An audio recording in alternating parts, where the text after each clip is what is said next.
আজকে ৭৬তম প্রজাতন্ত্র দিবস উপলক্ষে রাজারহাট নিউ টাউনে অমরনাথ প্রসাদের উদ্যোগে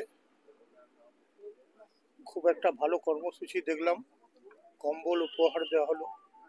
ইভেন আমাদের অনুষ্ঠানের জন্যে আজকে সবাই সব রকম কাজ করছে। ইভেন অমরনাথ প্রসাদের তরফ থেকে আজকে ২১,০০০ টাকার চেক তার পরিবারকে দেওয়া হলো।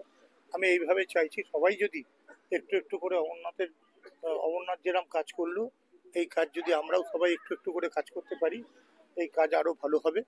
মানুষের সেবায় মানুষের পাশে যদি থাকতে পারি প্রজাতন্ত্র দিবসের ভালো দিনে, তো খুব ভালো লাগবে। আমি সবাইকেও মাইকেও বলেছি, সবাই একটু এই ব্যাপারে একটু এগিয়ে আসুন, এই কাজকে আরও সাকসেসফুলি করলে একটা বাচ্চা বাঁচবে। একটা বাচ্চাটা বাঁচানোর দায়িত্ব আমাদের বাংলার সকলের। আমি তো নিজেকে গর্বিত মনে করছি যে একটা বাচ্চা মানুষকে যেভাবে আমি হাত বাড়িয়ে দিয়েছি, আমি চাই যে সবাই বাংলার প্রত্যেকটা মানুষ যাতে হাত বাড়িয়ে দেয়, যাতে একটা বাচ্চার জীবন আমরা বাঁচাতে পারি। আর কি এখানে অনুষ্ঠান করলেন আজকে আমরা অনুষ্ঠানগুলো পতাকা উত্তোলন করলাম, তারপর দিয়ে গরিব মানুষের কম্বল বিতরণ করছি। আমরা কতজন কি কম্বল বিতরণ?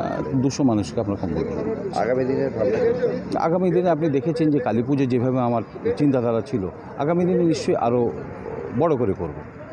আপনার নামটা একটু বলুন। আমার নাম অমরনাথ প্রসাদ, রাজ্যের সাধারণ সম্পাদক SC OBC cell, Trinamool Congress. উনি আমাকে সাহায্যের হাত বাড়িয়ে দিয়েছে, কেন ওনার এই উদার মানসিকতার জন্যই।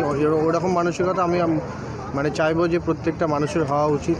তাহলেই কোনো 16 কোটি কিনে যত বড়ই অ্যামাউন্ট হোক না কেন, মানুষ যদি সেরকম মানসিকতা রাখে, তাহলে আমরা সবাই মিলেই পারি যে কোনো একটা মানে এরকম বড় রোগেরও মানে চিকিৎসা সম্ভব হবে। এটুকুই সবাইকে বলবো, মানুষের সবাইকে যে যাদের কাছে এই বার্তাটা পৌঁছাবে, এরকম মানসিকতা বা এরকম মনোভাব যদি নিয়ে সবাই এগিয়ে আসে, তাহলে যে কোনো অর্থই জোগাড় করা সম্ভব হবে। আপনার নামটা বলুন। আমার নাম শুভঙ্কর দাস। হোয়াটসঅ্যাপ নাম্বারটা বলুন। 9046837117। এই নাম্বারটা আমার হোয়াটসঅ্যাপ। আসলে আমরা ফান্ডিংটা টোটালি ক্রাউড ফান্ডিং ইম্প্যাক্ট গ্রুপের মাধ্যমে করছি।